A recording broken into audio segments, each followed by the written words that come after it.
Hola, muy buenos días. Eh, ¿Me escuchó? ¿Te escuchas bien?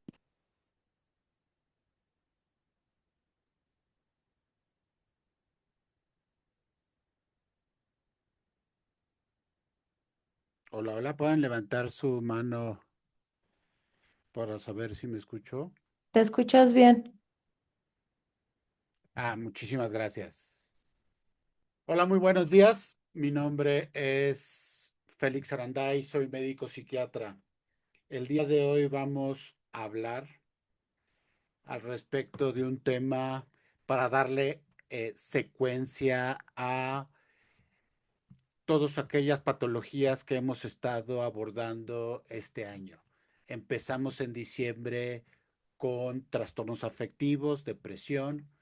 Posteriormente, la charla pasada hablamos de ansiedad y hoy vamos a hablar de un tema fundamental, pues se puede presentar entre el 3% y el 6% de la población.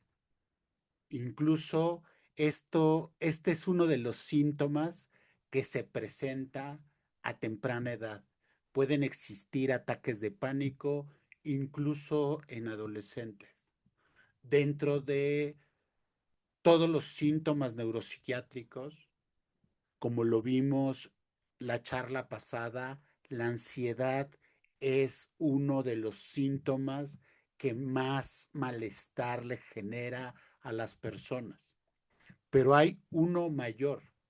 Existe un síntoma que genera aún más malestar. Este es los ataques de pánico. Para empezar a hablar al respecto de los ataques de pánico, voy a poner el ejemplo de lo que sucedió el día de ayer.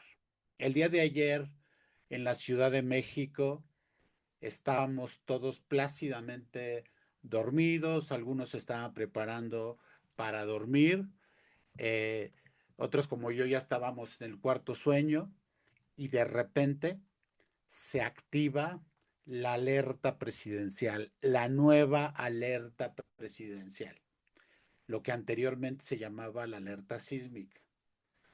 Este es un sonido que está diseñado para no ser ignorado. Anteriormente teníamos la antigua alerta sísmica que sonaba en aquellas personas que habían descargado una aplicación específica. Si tenías suerte y vivías cerca de un lugar donde hubiese eh, el perifoneo, podías escuchar la alerta sísmica. O, en el peor de los casos, te dabas cuenta que ya estaba el temblor porque sentías el movimiento. Con la nueva alerta presidencial que se activa en todos los teléfonos celulares, aparte aquellas personas que tienen la aplicación, sumado a el perifoneo, el día de ayer la respuesta fue súbita, la respuesta fue muy intensa. Imagínense que dentro del cuerpo tenemos una alerta presidencial, tenemos una alerta sísmica.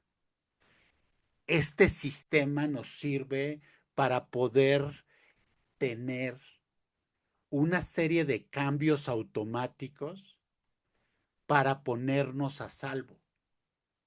Los seres humanos en este medio, desde que tocamos el planeta Tierra, como lo vimos cuando hablamos de ansiedad, estamos en franca desventaja. Los seres humanos no tenemos la capacidad con la que cuentan otros depredadores. Entonces, a partir de cambios anatómicos, hemos generado esta capacidad de ir de 0 a 1000 en 2 segundos, como el día de ayer, estar plácidamente dormidos y de la nada activarnos y ponernos los zapatos, o ni ponernos los zapatos, agarrar una bata, una toalla, al chamaco, lo que esté ahí, o francamente salir corriendo ponernos a salvo. Este sistema tiene conexión con los músculos, con el corazón.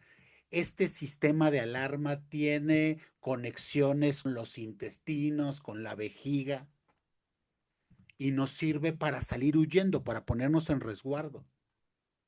Por ejemplo, lo vimos cuando hablamos de ansiedad, el que esté en contacto con los intestinos hace que cuando las personas tienen terror puedan evacuarse para pesar menos y salir corriendo. Anteriormente, cuando nos perseguía un diente de sable, tirar peso muerto como es la orina, por eso hablábamos la plática pasada que la pueden ver en el canal de YouTube. La gente actualmente dice, me estoy miando de miedo, y eso es cierto. Las personas frente al miedo se orinan porque los líquidos generan un peso y un malestar que evita que salgamos corriendo. La gente depone, perdón la frase, la gente se caga miedo justamente porque las heces generan un peso muerto que le impide a los seres humanos salir corriendo. Incluso lo podemos ver en algunos mamíferos. Algunos mamíferos cuando están corriendo, cuando están huyendo del depredador, tienen esta dificultad o podemos ver en los videos que se deponen para salir corriendo. El sistema de alarma del cuerpo está diseñado para contactar con los afectos.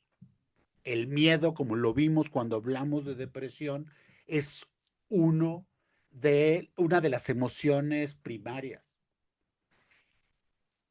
Imagínense que hay algo muchísimo más profundo y que genera más malestar en los seres humanos. Se llama terror.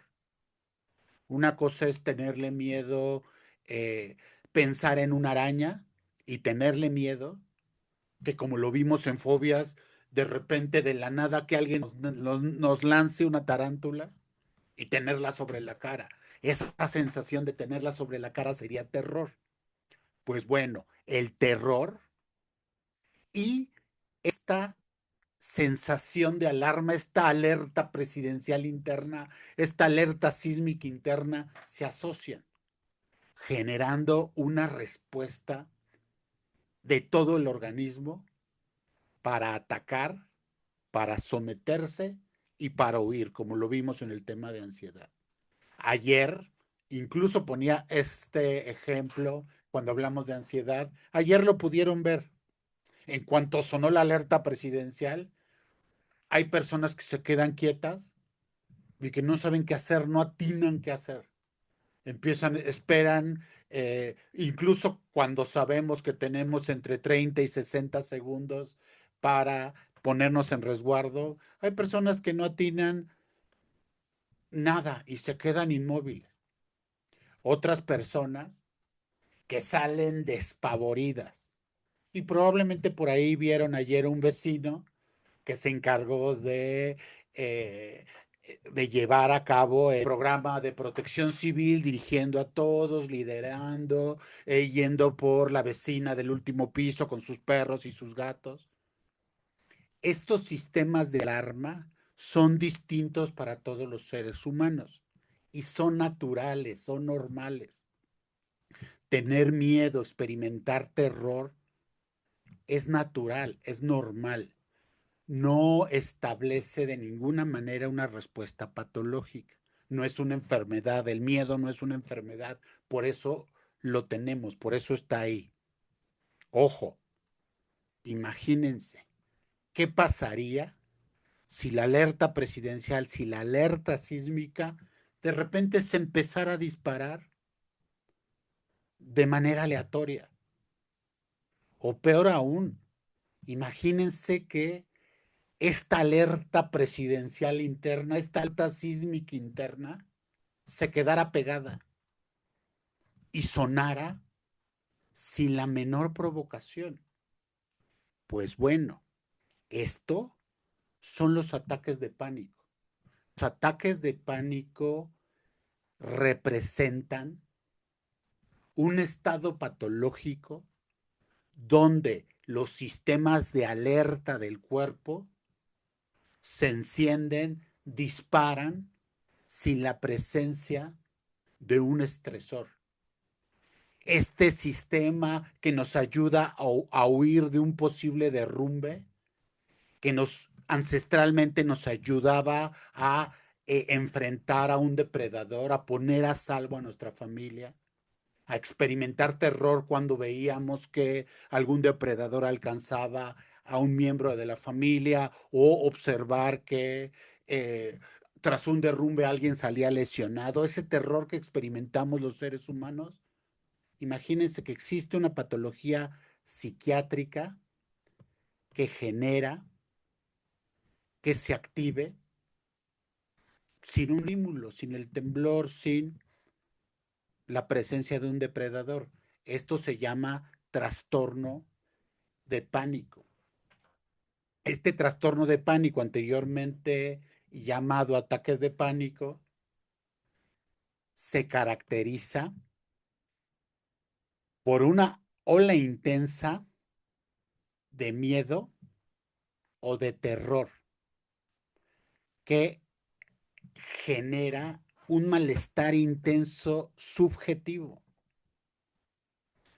Nos corre. Es un malestar que lleva al individuo a una activación en segundos y puede alcanzar el máximo en minutos o incluso en segundos. Es una ola intensa de terror muy profunda. Imagínense la vez que más han tenido miedo, multiplíquenlo por 1000 y eso es lo que experimenta una persona que tiene ataques de pánico.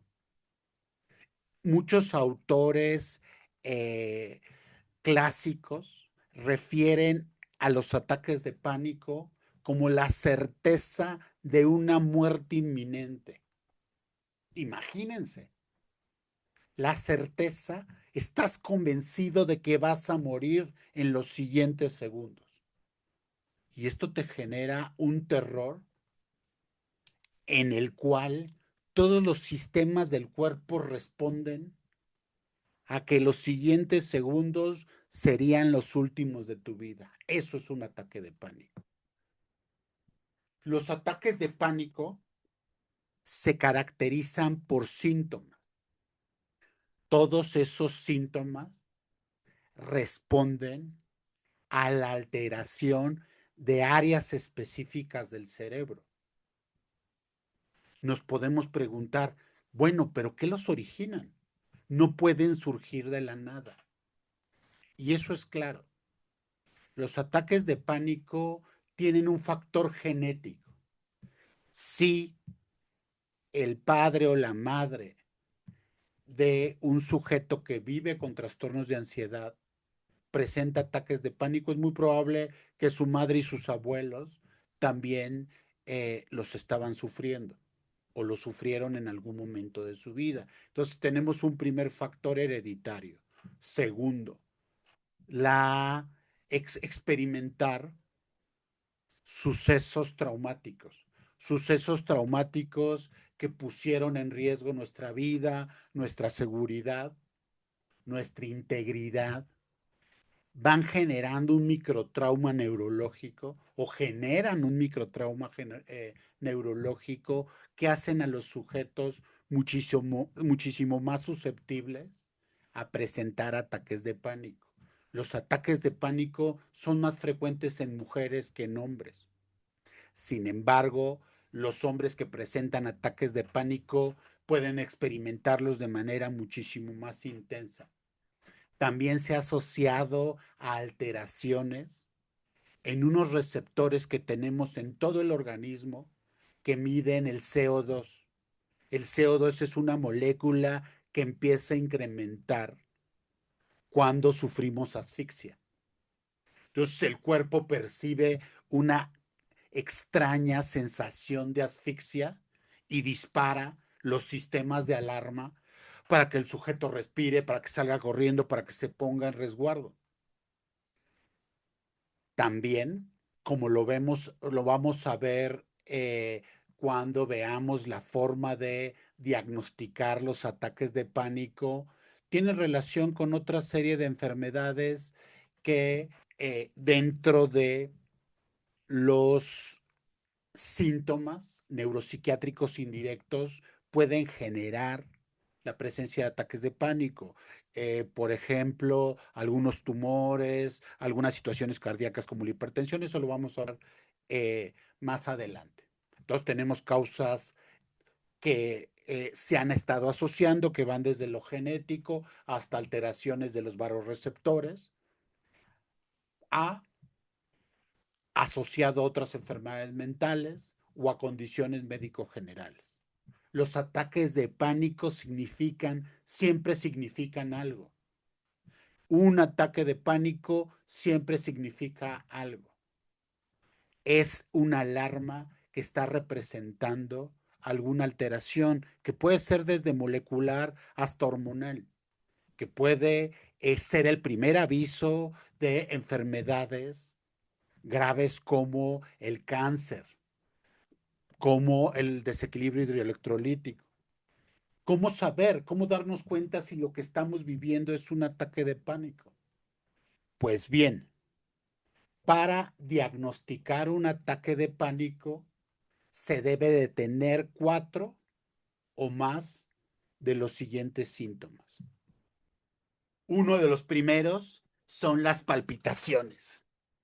Aquí las palpitaciones pueden estar asociados a taquicardia. La palpitación es la percepción de que el corazón está latiendo con una mayor fuerza de bombeo, que incluso puede hacer visibles los pulsos en la sien y puede dilatar las venas de la frente, puede incluso ser visible en el pulso yugular. Imagínense la fuerza de descarga del corazón. Al incrementarse el bombeo, los pulsos periféricos pueden ser visibles. Posteriormente se puede asociar a taquicardia. Taquicardia es que el corazón lata muchísimo más rápido. Entonces imagínense que siente una persona cuando su corazón late muchísimo más fuerte y más rápido. Esa es este es uno de los síntomas por los cuales los ataques de pánico se pueden confundir con infartos cardíacos, donde las personas sienten que están a punto de infartarse. Vamos a darnos cuenta posteriormente que tienen otras asociaciones, por lo cual es fácilmente susceptible a confundirlo. Aquí también hay un punto muy importante. La presión puede subir. Ojo, la presión puede subir en un ataque de pánico. He visto constantemente en grupos de Facebook, en grupos de autoayuda, donde las personas publican presiones, por ejemplo, de 180 a 120 y dicen que tienen un ataque de pánico. Ojo, el incremento de la presión arterial derivada de un ataque de pánico está sobre 5 a 10 milímetros de mercurio, tanto de la presión como dicen de la baja y de la alta, de la de abajo y de la de arriba, puede subir entre 5 y 10. Lo normal es que alguien tenga una presión de 110/60. Si la presión se eleva durante un ataque de pánico en unos 120, 125, 70 u 80, podemos considerar que ese incremento de la presión arterial se debe al ataque de pánico. Ojo, y aquí es donde empieza el diagnóstico. Muchas veces personas con hipertensión Las primeras manifestaciones son ataques de pánico. Hay personas que manejan presiones altas. Dicen, ah, mi presión normal es de 140/90. Y ando bien, ando como si nada.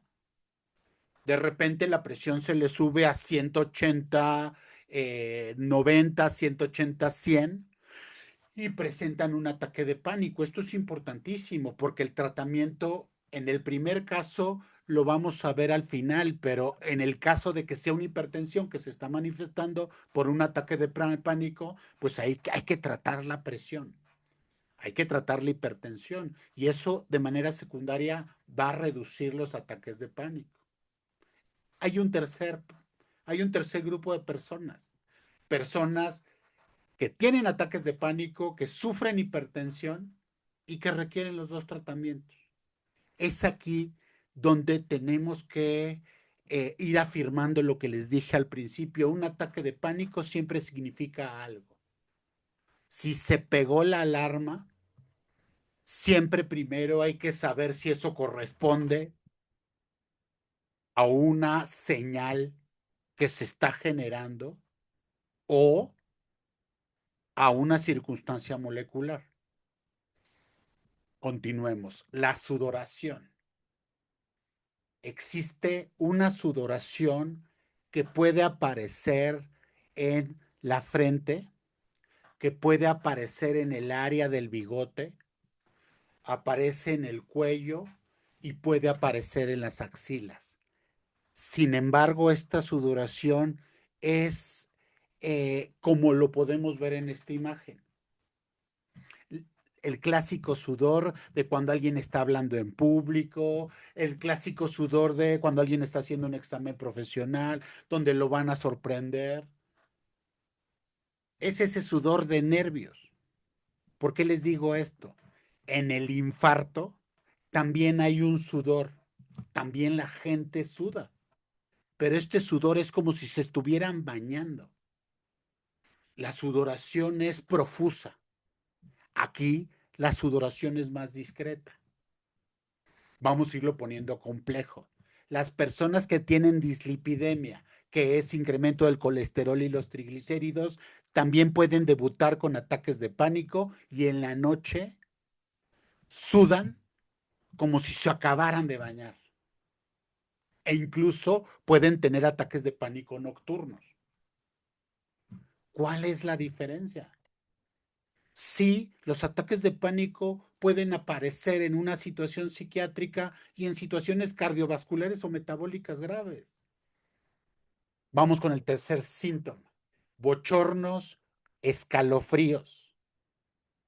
Un bochorno es la sensación de calor rápida, inminente. Un escalofrío es una sensación de frío inminente que no tiene orígenes ambientales.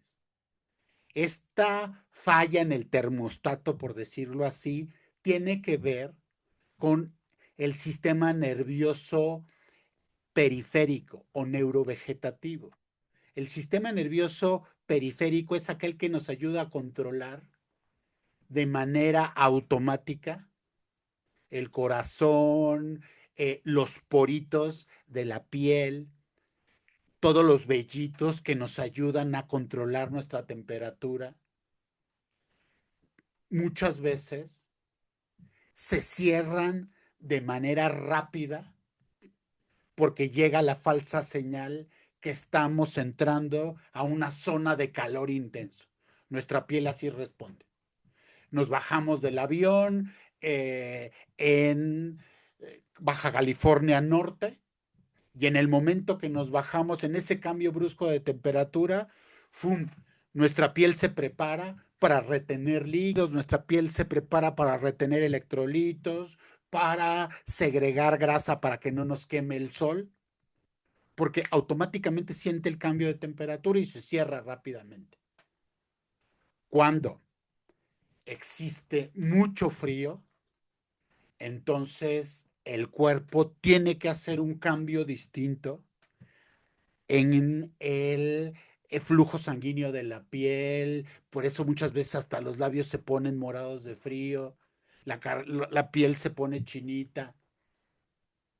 Todos estos cambios corresponden a factores ambientales. Cuando alguien está viviendo un ataque de pánico, este sistema de termostato se puede volver loco. De repente un bochorno con un escalofrío, imagínense, la persona está sudando con taquicardia, con palpitaciones, y esto es también muy importante porque estas alteraciones eh, del control térmico también aparecen en el síndrome transicional femenino, anteriormente llamado climaterio, y son graves durante la menopausia, momento en el cual también hay una alta incidencia de trastornos que se presenten trastornos de ansiedad derivados a la disminución de los niveles hormonales de estrógeno, de testosterona. De la misma manera, el tratamiento es distinto, por lo cual hay que hacer un diagnóstico muy minucioso. El siguiente síntoma, temblor o sacudida. Es un temblor fino distal, puede ser un temblor apenas perceptible, puede haber el sacudidas maxilares, incluso con un ligero rechinido de dientes, lo cual en ningún momento genera contracciones importantes. Aquí hay que diferenciarlo de las convulsiones. Las convulsiones pueden generar movimientos tónicos. Aquí estamos hablando de un temblor muy parecido a las personas cuando tienen mucho frío. Les castañean los dientes, el temblor es en el tórax, en los brazos, en las manos. La sensación de ahogo. Yo tenía un profesor de semiología que para explicar la sensación de ahogo en los ataques de pánico ponía el siguiente ejemplo. La sensación de ahogo durante los ataques de pánico es muy parecido a lo que se siente cuando de chico juegas bolita y te quedas hasta abajo. El juego de bolita es un poco salvaje, un niño se quedaba hasta abajo y todos iban aventando hacia arriba, como en el americano. La sensación de quedarse hasta abajo donde no te puedes mover, donde no puedes respirar, donde te están aplastando, que se asocia a la sensación, a las sensaciones respiratorias que vamos a ver posteriormente, es muy parecida eh, a los ataques de pánico. Ojo, aquí también muy importante es muy distinto a la broncoaspiración. El movimiento internacional de alguien que se está broncoaspirando es llevarse las manos al cuello. Los niños, los adolescentes, incluso los adultos mayores, cuando están comiendo y se les va un alimento que les bloquea la laringe, automáticamente se llevan las manos al cuello. En un ataque de pánico no existe ese movimiento de forma automática. Y hay que diferenciar. En una condición hay que hacer las maniobras en los siguientes minutos, darle coca o darle agua, una serie de cosas, darle un bolillo no ayuda a nadie que se está ahogando, pero también puede aparecer de forma súbita. Este es uno de los síntomas. Este puede progresar a una franca sensación de asfixia. La asfixia es distinta en el ahogamiento o en el atragantamiento porque las personas rápidamente se ponen de color cereza o se pueden poner francamente moradas. En los ataques de pánico existe una percepción subjetiva de una falla respiratoria, pero las personas siguen respirando. Existe una percepción subjetiva de atragantamiento, pero las personas no se están atragantando. Lo que sucede es que, como lo hablamos al principio, el sistema nervioso central a través del sistema nervioso periférico tiene conexiones con los músculos y de un segundo a otro eso se contrae y aparece esa sensación cuando se contraen los músculos de la faringe. Incluso muchas personas lo describen como una sensación de un globo que se les infla, y que les impide incluso hasta pasar saliva. Otros lo describen como la sensación de eh, tener un huesito de pollo o tener algo que les atora y que no les deja respirar bien. Hay que hacer la diferencia. En ningún punto, en un ataque de pánico, alguien se pone morado. En ningún momento, en un ataque de pánico, alguien empieza a sacar espuma por la boca. Eso quiere decir que se están atragantando, que están convulsionando. En un ataque de pánico estamos hablando de la sensación de asfixia. Aquí me equivoqué en el título. Puede existir un dolor en el pecho. Es el dolor pectoral. Se debe a que la caja torácica, como lo hemos podido ver en los esquemas, en las distintas pláticas que hemos dado, está envuelta de músculos, músculos automáticos y otros voluntarios, que nos permiten de forma automática respirar, inspirar, expirar, que es amplexación, complexación. Son estos movimientos que nos permiten respirar incluso de manera voluntaria, infla el pecho, sacar el pecho, meter el pecho. En un ataque de pánico, estos músculos se contracturan y generan un malestar, generan dolor torácico. La diferencia con un infarto es, si uno se toca, le duele. Cuando uno está teniendo el infarto, el dolor viene de dentro y se puede eh, ir hacia el brazo. Tiene irradiación hacia el brazo derecho o incluso hacia ambos brazos. El dolor precordial durante los ataques de pánico corresponde más a osteocondritis, a los huesitos de el pecho que se aprietan y es lo que genera dolor. Cuando uno les toca, sienten mucho dolor. Eso es importante también para hacer los diagnósticos diferenciales. Mareo. El mareo es la sensación muy parecida a la intoxicación por el alcohol. El mareo es muy parecida a la sensación cuando está temblando, que no nos cuando estamos en un barco, que no nos podemos mantener parados. El vértigo es la sensación de que todo a nuestro alrededor da vuelta. Es como cuando nos subimos a un volantín. En los ataques de pánico existe mareo. En problemas del oído, problemas del cerebelo, problemas de infartos cerebrales, el vértigo se debe de estudiar. Sin embargo, el mareo es otro de los síntomas eh, al respecto de los ataques de pánico. Tenemos la sensación de náusea y dolor abdominal por la misma vía. El estómago y el esófago están asociados a capas musculares que durante un ataque de pánico se contrae con el fin de expulsar todo aquel contenido que genera un sobrepeso. Existen teorías que hablan que los ataques de pánico están relacionados a un área del cerebro que se llama la amígdala. La amígdala es la parte más primitiva, menos desarrollada del cerebro de los seres humanos, pero que nos da la capacidad de actuar como depredadores o como reptiles. Es una área que en la cual, si los seres humanos tuviéramos instintos, allí estarían. El instinto de conservación, de ataque. Esta área cerebral está relacionado con una reacción muy importante para que nosotros sobrevivamos, que es el asco. Muchas personas que viven con trastornos de ansiedad en las mañanas sienten muchísima náusea. Incluso cuando se lavan los dientes empiezan a tener arcadas, que es el deseo involuntario de vomitar. Esto es uno de los datos de ansiedad que se maximiza durante los ataques de pánico y tienen que ver con esta área cerebral.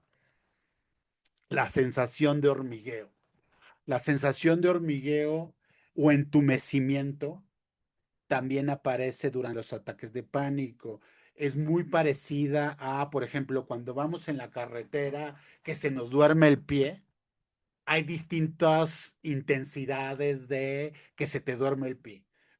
La más leve es el hormigueo, creo que todos la hemos sentido, o puede llegar a ser grave que incluso cuando bajas del automóvil hasta te cuesta trabajo apoyar el pie, como un dolor intenso que te imposibilita sustentarte. Son parestesias y disestesias. Esa sensación como calambres eléctricos pueden estar presentes en un ataque de pánico. Desrealización. La desrealización es la sensación de ver todo a través de una película, como si estuviéramos en un sueño. La despersonalización es la sensación subjetiva de que yo no soy yo. Todo lo veo bien, reconozco a todos bien, pero tengo una sensación de extrañez, como si yo no fuera yo, si yo fuera otra persona. Quienes hayan experimentado estas sensaciones saben la gran confusión que causan. Y esto es uno de los síntomas que se asocian a una mayor sensación de angustia, porque las personas que lo experimentan empiezan a tener eh, la sensación de que pueden quedar locos. Así se describe, así se dice, incluso así está descrito en el DSM-5. La sensación de que pueden perder la razón, el miedo a la locura, incluso se cuestionan, ya me estaré quedando loco, o empiezan a tener una sensación de querer salir corriendo, de no importar hacia dónde, ni saber de qué están huyendo, pero quieren salir corriendo. Estos dos síntomas, como les decía, son muy angustiantes para las personas que viven con ataques de pánico, que han experimentado ataques de pánico, o para sus familiares, porque quien lo experimenta tiene una cara descajada de terror, de malestar.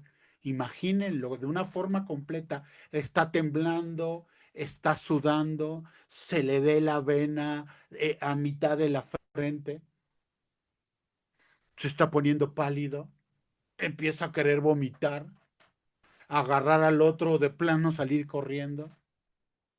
Y esto es con cada uno de la asociación de los síntomas. Recuerden que para un ataque de pánico necesitamos tener 4 más.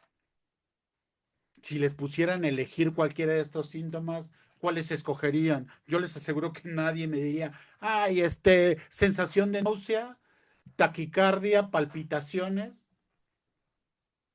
Y no, pues, de realización, híjole, se la cambio por hormigueo.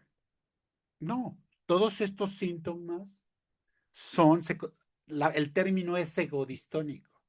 Egodistónico significa que generan un profundo malestar emocional, un profundo malestar donde de ahí al terror existen pocos segundos. Y cuando esto es crítico, puede presentarse el miedo a morir. Por ejemplo, en el DSM-5 hay otro criterio que es el desmayo. Las personas pueden tener un síncope que es desmayarse o presíncope, que es la sensación de me voy a desmayar, me voy a desmayar. Estos dos síntomas también se asocian a la disautonomía. ¿Para qué nos sirve esto, doctor? Sobre todo lo de los desmayos. Un ataque de pánico del piso no pasa. Es terrible, se siente horrible, la sensación o el miedo a morir es muy intenso, pero pocas veces es grave.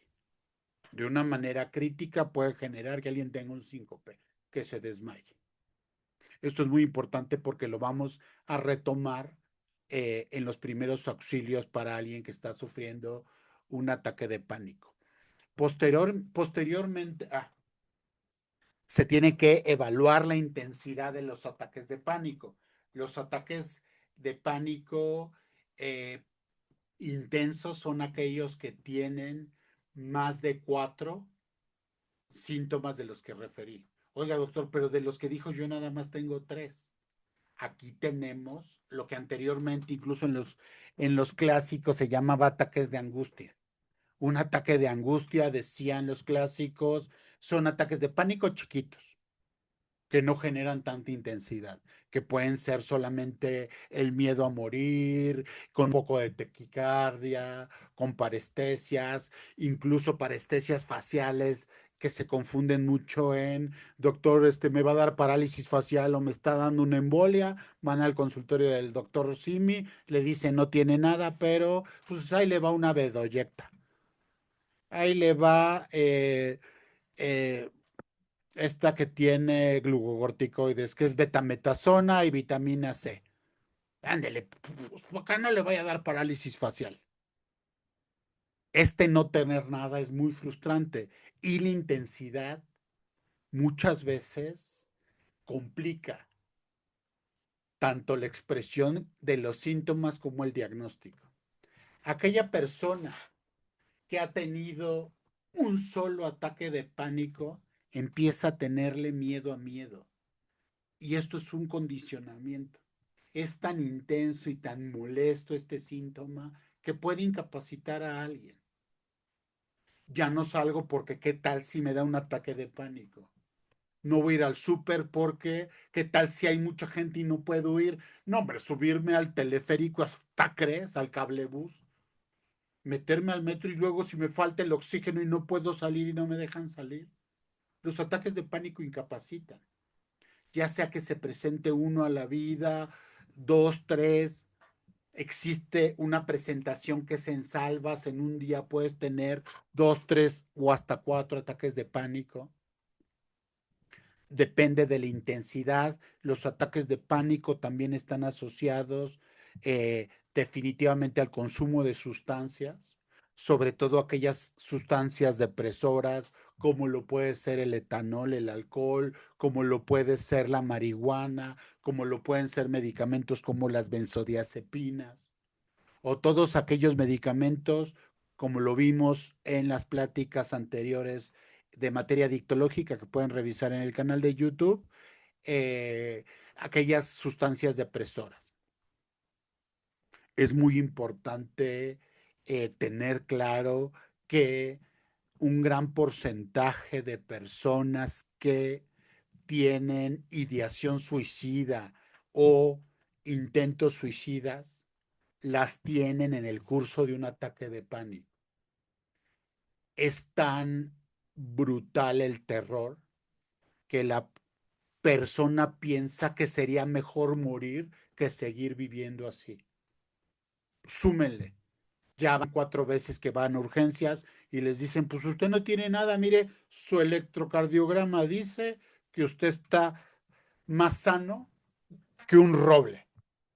Es solo estrés, váyase a su casa, tómeselo con calma. Imagínense esta frustración, sentir algo tan profundo y asociado a que los familiares se empiezan a cansar y ya fuimos 3 veces y te dijeron que no tienes nada. Oye, pero por favor, tómame la presión, durante la pandemia, las personas que empezaron a tener ataques de pánico necesitaban que les midieran la saturación de oxígeno. Estoy desaturando, por favor, ya me dio COVID y empezaban a tener COVID un día sí y un día no, y otro día también, por el terror asociado al ambiente, por el encierro, por una serie de estímulos que fueron precipitando un incremento de trastornos de ansiedad en población mexicana, que lo vimos anteriormente. En la charla anterior llegó hasta el 40%. Esto es muy importante porque el riesgo suicida en presencia de ataques de pánico incrementa, se puede duplicar. Y el individuo queda marcado neurológicamente, neuroquímicamente, con el miedo al miedo. Alguien que supera el ataque de pánico, por ejemplo, entra a un sauna y en el sauna, con esa sensación de falta de oxígeno y humedad, siente que le va a dar un ataque de pánico y no lo tolera. O cuando lo están apretando en el transporte público, siente esa sensación de sofoco y no lo puede tolerar. El miedo al miedo no responde a los medicamentos, responde a un esfuerzo continuo por ir nuevamente adaptando el cerebro a esos estímulos para reprogramarlo a lo largo del tiempo y a lo largo de la exposición y que desasociarlos de estímulos francamente lesivos. Los ataques de pánico deben de atenderse, sean completos o incompletos, lo que anteriormente se llamaban ataques de angustia, que hoy se llaman completos. Esto es muy importante observarlo para entender el siguiente punto. Cuando alguien sufre un ataque de pánico, es fundamental descartar otro tipo de enfermedades. Me voy a permitir leerlo eh, por lo importante que es saber que existen enfermedades médico generales, sobre todo quiero ser muy puntual porque en los chats, en los grupos de autoayuda, en Facebook, personas creen que viven con trastornos de ansiedad y están teniendo desarrollo de otras enfermedades. Por ejemplo, enfermedades relacionadas con cuestiones hormonales, puede ser el hipertiroidismo o cuestiones críticas como la tirotoxicosis. La tirotoxicosis es un exceso de hormona tiroidea que genera cuadros que no se pueden diferenciar de trastornos, de ataques de pánico puros. Hay que descartarlo. Hay un tumor que genera adrenalina y noradrenalina. Este tumor está en los riñones, se llama feocromocitoma y puede generar ataques de pánico. Algo muy importante y muy común, la hipoglucemia. Alguien que hace ayunos prolongados, que está empezando con tratamientos para bajar de peso, como el Ozempic, como el Mounjaro, puede hacer hipoglucemias. Si lo asocia a anorexia o hiporexia, come o no come o come poco, la disminución de la glucosa sanguínea puede ser tan crítica que dispara las alarmas porque el cerebro empieza a sufrir y entonces se activa un ataque de pánico. Hay algo que se llama hiperparatiroidismo. En la tiroides junto tenemos dos glándulas pequeñas que se llaman las paratiroides. Las glándulas paratiroideas nos ayudan a controlar todo lo que tiene que ver con líquidos y electrolitos. Cuando hay alteraciones a este nivel, también se pueden disparar ataques de pánico, arritmias. Como les dije, aparte de las arritmias, enfermedades de las válvulas coronarias o de la válvula mitral, incluso isquemias. La isquemia es la muerte de una pequeña sección del corazón, sin ser masiva, sin llegar a un infarto. Pequeñas áreas de muerte cardíaca pueden generar ataques de pánico. Estas lesiones muy puntuales o pequeñas del corazón, del miocardio, se pueden presentar en personas con diabetes mellitus o con dislipidemia, que han tenido incrementos del colesterol y los triglicéridos a lo largo de su vida. El asma, la enfermedad pulmonar obstructiva crónica, que se le reconoce más como enfisema, la tromboembolia pulmonar. Existen situaciones del tejido cerebral como la epilepsia o como tumores cerebrales, incluso la migraña que puede generar ataques de pánico. es muy común y poco diagnosticado. Las personas que tienen reflujo gastroesofágico, que se les regresa la comida en la noche, pueden despertar con ataques de pánico nocturnos. El síndrome de intestino irritable también puede generar ataques de pánico y, como les había dicho anteriormente, la infección por SARS-CoV-2, COVID-19, puede generar ataques de pánico, entre otros. ¿Por qué les estoy diciendo todo esto? La primera fase de diagnóstico de un ataque de pánico implica descartar enfermedades médico-generales. Es muy importante que frente a un ataque de pánico puedan ir a un servicio de urgencias calificado, donde puedan tomarles un electroencefalograma, los signos vitales, eh, química sanguínea, biometría hemática, perfil tiroideo básico, perfil hormonal femenino básico.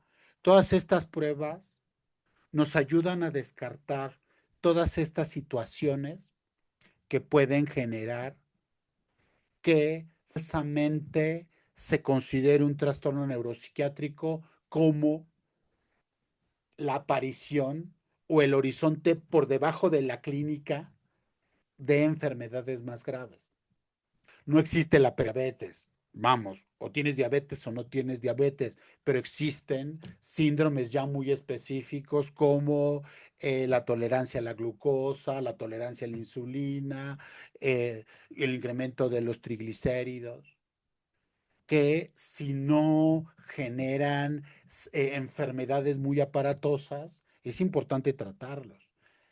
Posterior a la pandemia de SARS-CoV-2, en población latina y en otras poblaciones se observó una deficiencia de vitamina D en aquellas personas que se infectaron y en aquellas personas que no se infectaron. Existe una necesidad imperiosa de reponer esto, algunas vitaminas no, hipervitaminarse hasta hacer de tu hígado paté, no, hay que medir los déficits vitamínicos para poderlos ir sustituyendo. El fin de semana me enteré en una reunión que actualmente pareciera ser una moda saludable estar tomando electrolitos, eh, no sé para qué. O sea, yo me quedé en que la población mexicana sabía que el suero donde había un niño así abierto de manos, el vida suero oral, se le transmitió a la población que era con deshidratación para niños, adultos con deshidratación, fiebre, diarrea, específicamente para esas tres entidades.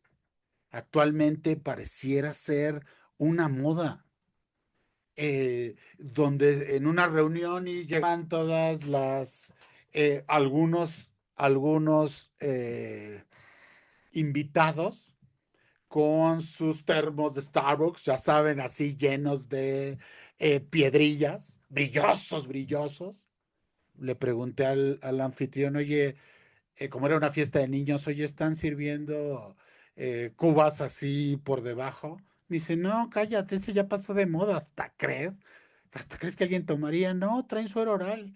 Mira, sacó un sobre de electrolitos norteamericanos, donde van, rellenan, le echan su suero oral, y al ver los componentes, el incremento de sodio, la retención de líquidos, someten a los riñones a una carga que implica incrementos y disminuciones en la tasa de filtración glomerular, sin dejar a un lado las causas de eh, las cargas de glucosa. La hidratación es específica para personas que están en entrenamientos, sin meterme en polémicas ya armadas. Eso, la hiperhidratación, el desequilibrio hidroelectrolítico está asociado a ataques de pánico. Esto es muy importante porque hay pequeñas causas que pueden generar la aparición de estos ataques. No todo lo que no entendemos es locura, por favor. La primera parte es descartar enfermedades médico-generales. Los primeros auxilios. Los primeros auxilios de alguien que está teniendo un ataque de pánico una vez que se descartó que no se estuviera ahogando, que no se vieron los síntomas clásicos del infarto, que es un dolor transfictivo, así se describe. El dolor transfictivo es como si lo apuñalaran, como si apuñalaran a alguien. Tengo un dolor muy localizado que me atraviesa y se irradia a uno de los brazos y me genera una inmovilidad con esta sensación sudorosa. No todos los demás.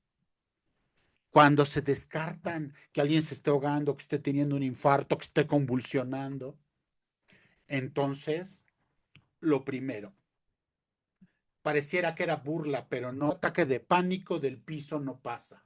Hay que sentar, hay que recargar a la persona en un lugar donde esté cómodo, donde no pueda estimarse. Hay que darle una bolsa. Las bolsas que dan en el avión son geniales, sirven para esto. Sin embargo, una bolsa de estraza, una bolsa de papel también nos funciona. Y si no la hay, una bolsa de plástico. Hay que llevarla a la boca, tapar la nariz, la boca y la barbilla. Empezar a respirar en cuatro, uno, dos, tres, cuatro. Sostenerlo, cuatro, sacarlo en cuatro. Volver a meter, inspirar aire, sostenerlo, pero sostenerlo como si quisiéramos que nuestro ombligo se pegara con nuestra espalda. Sostenerlo con la bolsa, mantenerlo, sacarlo en cuatro. Es como si estuviéramos haciendo un cuadrado. Primero contando y ya después de forma automática. Cuando la persona ya esté respirando de forma automática, se le puede decir, a ver, ve un punto, no pierdas mi dedo, ve este punto. O también se le puede decir, con la mirada, sin que hables, dime cuántas cosas azules hay en esta habitación. Solamente con la mirada. Sigue respirando, sosténlo, sácalo. Hay que evitar frases de no pasa nada, todo va a estar bien. Esas frases nada más alteran. No tienes nada. Claro que tiene algo. Siente que se está muriendo. Una voz tranquila, contenida. Respira conmigo. Un, dos, tres, cuatro. Mantén. Saca. Ya cuando veamos que lo está haciendo de forma regular, ve un punto, ve este punto fijo, pueden decir un objeto, ve dónde está el, eh, el extinguidor, ve la señal de, no, no lo pongan a ver la señal de emergencia, ve la señal de la luz que se está prendiendo y apagando. Sigue respirando conmigo. Ahora dime cuatro objetos verdes, solamente señálemos. Así hasta que la respiración se regularice, el color de la piel regrese, los labios, la cara se destense. Estos son los primeros auxilios de alguien que está teniendo ataques de pánico. Después, cuando la persona esté tranquila, no hay que dejarlo pasar. En ese momento hay que ir a un servicio de urgencias. Muchas veces se tienen que pedir enzimas o situaciones mucho más especializadas que requieren que sea en esos momentos. Los ataques de pánico son una urgencia absoluta. Se deben de atender en hospital médico general. Ni por teléfono, ni por telemedicina. Es muy importante que un urgenciólogo o un médico capacitado lo pueda atender. Es que, doctor, me van a decir que no tengo nada. Bueno, una vez que ya hayamos descartado toda la lista de enfermedades que la leí, cualquier situación que pueda poner en riesgo la vida o la función, se deben de atender las causas accesorias. Por ejemplo, en aquellas mujeres que están en la fase transicional del ciclo femenino, anteriormente conocido como climaterio. Hay que hacerles estudios, hay que ver si son candidatas para reemplazo hormonal, si no existen medicamentos con los cuales se trata la presión arterial para disminuir los síntomas neurovegetativos. Definitivamente está indicado el empleo de los mal llamados antidepresivos, que son inhibidores de la recaptura de serotonina o inhibidores selectivos de la recaptura de serotonina. Estas moléculas son como una navaja suiza. Se pueden usar para muchos trastornos psiquiátricos, se pueden usar para la depresión y a dosis altas se usan para tratar los trastornos de ansiedad. Muchas veces llegan pacientes a los cuales les iniciaron tratamientos en el IMSS, en consultorios médico generales, con dosis muy bajas de antidepresivos. Estas dosis bajas de inhibidores no generan mejoría. Por ejemplo, voy a decir uno, las sertralinas se las mantienen a dosis de 50 miligramos. A dosis de 50 miligramos muy probablemente no va a controlar estos ataques de pánico. El uso de las benzodiazepinas está indicado en este tipo de trastorno. Sin embargo, actualmente existen medicamentos sin el riesgo de dependencia que hacen lo mismo, con el factor protector de no se va a abusar de ellos. Personas que viven con trastornos por consumo de sustancias, anteriormente llamado adicciones, la contraindicación de utilizar benzodiazepinas como son el clonazepam, el tafil, el bromazepam, está contraindicado, no lo pueden utilizar y ni falta hace, porque hay otros medicamentos que tienen mejores perfiles de control y que no tienen perfil de dependencia. Si se fijan, el tratamiento neuropsiquiátrico es importante.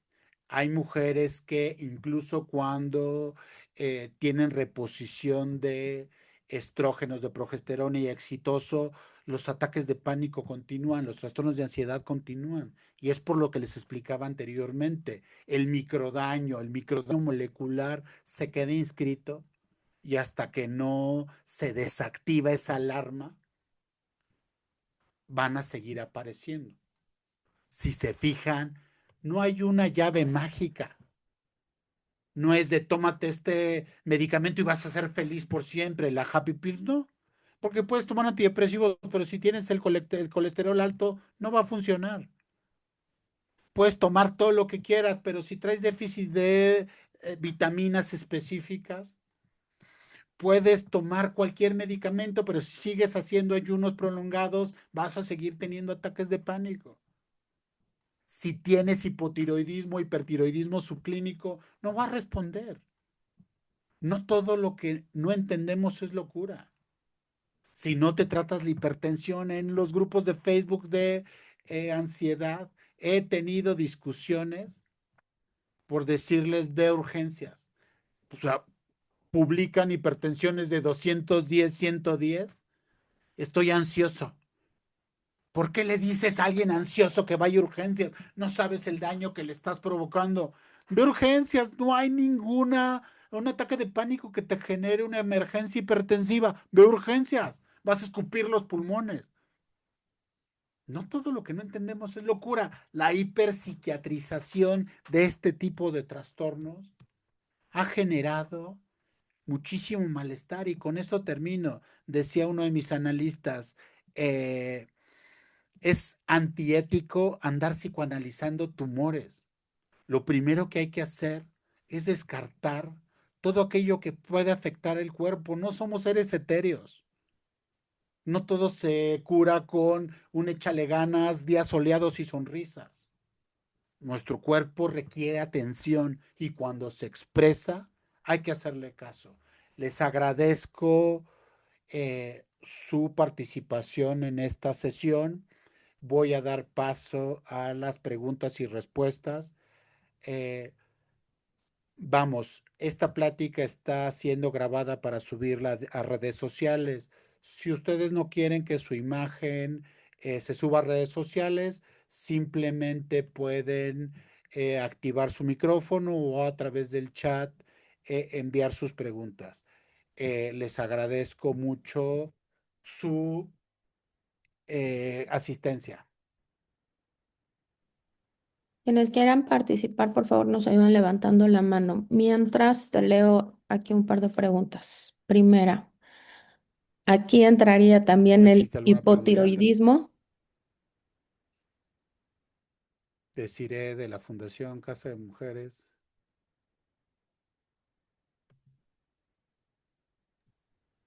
¿Me escuchas?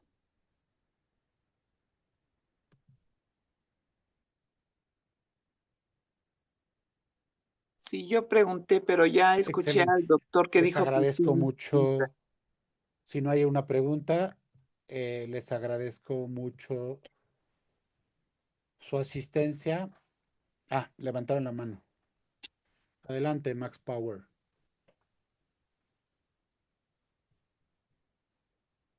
Tienes tu micrófono apagado.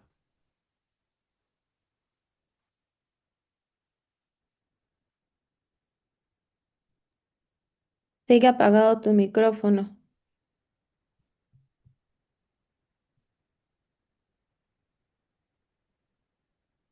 ¿Alguien más mientras puede reactivar su...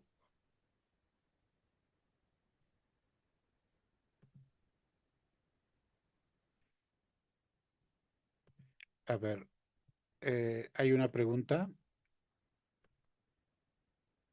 Annie,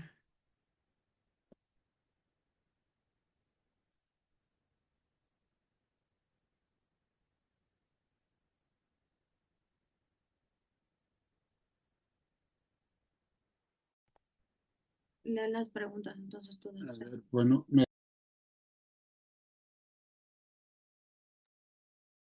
escuchan? ¿Alguien puede hablar para saber si ya estoy sin fallas Sí, lo técnicas? escuchamos, doctor. Ah, Sí, gracias. sí, perfecto. ¿Alguien tiene preguntas? ¿Ya me escuchas? Sí. Te leo las del chat. Dice, aquí entraría también el hipotiroidismo. El hipotiroidismo se asocia más a depresión. Sin embargo, la variación de las hormonas tiroideas no es algo fijo. No es que alguien con hipotiroidismo tenga siempre la presión baja. Perdón, no es que alguien con hipotiroidismo siempre tenga las hormonas bajas. Muchas veces las personas que están iniciando con periodos de hipotiroidismo, su cerebro se esfuerza por secretar hormonas tiroideas e incrementa parcialmente de forma momentánea los niveles de T3 y T4, y es ahí cuando una persona hipotiroidea, al tener un alza súbita de hormonas, se puede presentar ataques de pánico. Ya sea hipotiroidismo como hipertiroidismo, puede estar relacionado a trastornos de ansiedad. Los hipotiroideos, las personas que viven con hipotiroidismo pueden tener una mayor prevalencia de depresión. ¿Alguien más? Dice, ¿hasta qué punto los diagnósticos de pánico están influenciados por intereses farmacéuticos? ¿Cómo distinguir entre un ataque de pánico aislado y un trastorno de pánico que requiere intervención clínica? Todos los ataques de pánico requieren una intervención clínica y definitivamente eh, existen interés de los laboratorios para hacer biometrías hemáticas. Existe un interés de los laboratorios para producir medicamentos que alivien los síntomas de la hipertensión. Existe un interés de los fabricantes de vacunas para generar vacunas que eviten que muramos de infecciones. Claramente, existe un interés económico de todos los que nos dedicamos a las ciencias médicas porque nos gusta vivir, nos gusta comer, efectivamente. Todo está guiado por intereses económicos. Sin embargo, la experimentación de síntomas implica que tú puedas buscar atención científicamente comprobada. A diferencia de la depresión, los trastornos de ansiedad sí tienen cuestiones tangibles. Una disminución en las hormonas es lo mismo, debería ser lo mismo que te lo hagas en el Chopo que en Salud Digna.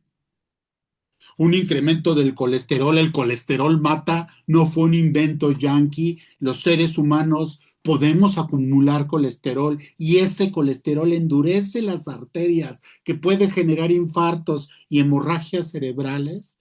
Tú lo puedes comprobar, te haces un laboratorio en Salud Digna y otro en Olarte Yacle y es paralelo. Durante un ataque de pánico, como les comentaba, hay síntomas. La gente se pone pálida.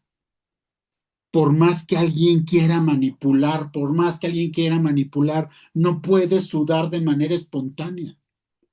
Por más que alguien te quiera chantajear, no puede tener taquicardia. Decir, a este me lo voy a fregar, voy a tener taquicardia. No todo se trata con antidepresivos. Incluso estoy diciendo las benzodiazepinas no son la solución. Muchas veces terminan complicando el problema. Por eso esta charla, donde yo no tengo una línea editorial, donde no estoy promocionando nada, no te estoy vendiendo nada, donde toda la información que te estoy dando la puedes comprobar por fuentes científicas, te hace tener claro que más de 4 síntomas cumples con un diagnóstico de trastorno por pánico. Puedes tener ataques de 3 síntomas, lo que anteriormente se llamaban ataques de angustia. Es muy importante que los trates. Busca segundas opiniones, pero atiéndanse, atiéndanse. Las últimas 3 preguntas.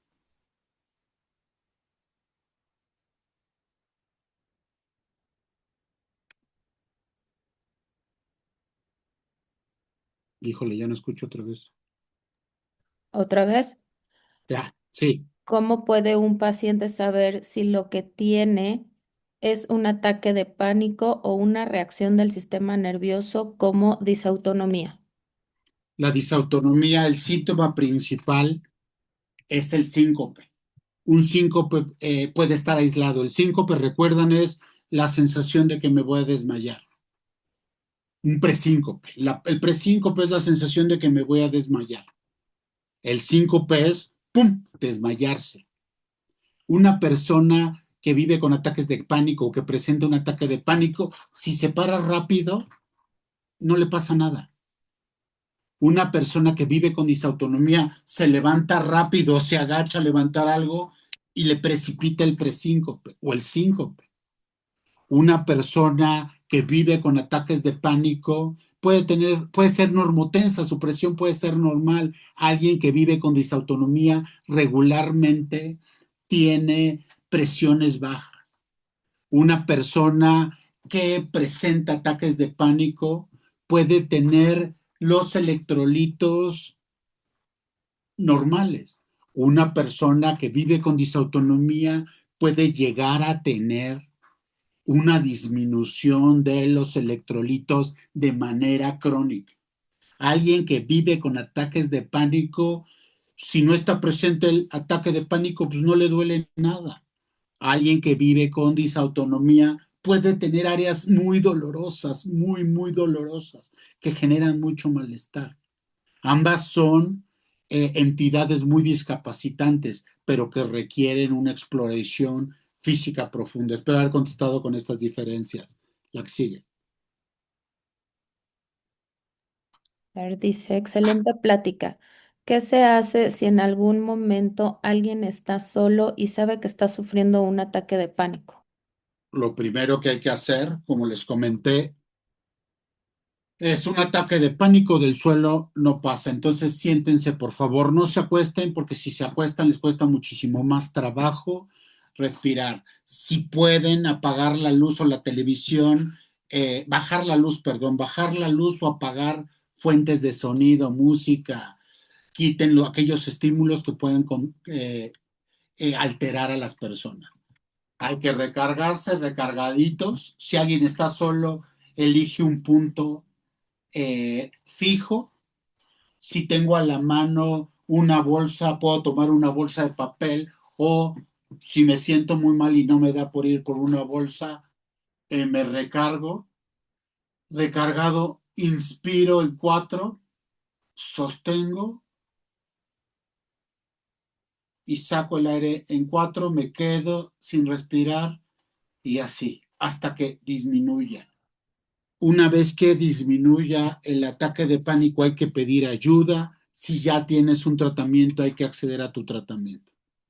La última pregunta. Dice, gracias, doctor. La pregunta es, ¿las fobias son antes o por consecuencia del pánico o la ansiedad?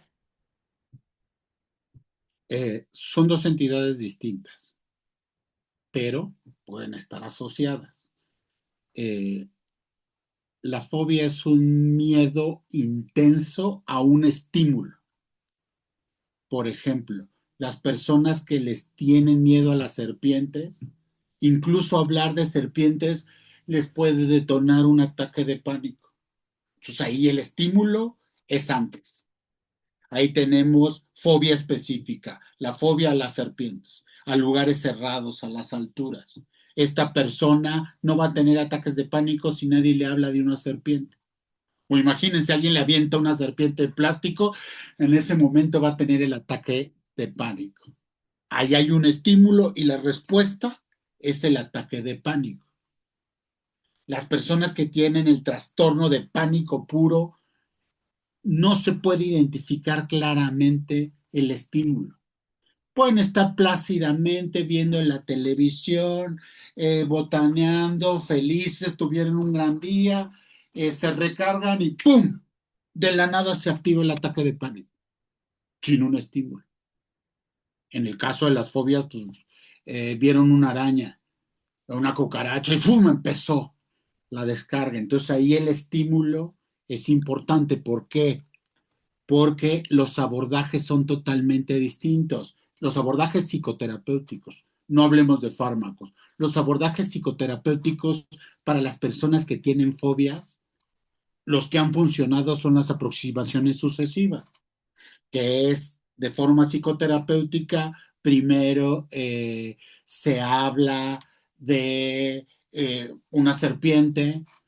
Luego, ya que tolera hablar de serpientes, se le enseña una monografía de una serpiente. Luego que ya se les enseñó la monografía de la serpiente, se saca una serpiente de plástico. Y ya que tolera jugar con la serpiente de plástico, alguien agarra una boa y se la avienta. Si no tiene un ataque de pánico, está curado. Si tiene un ataque de pánico, regresamos a hablar de serpientes. Son aproximaciones sucesivas.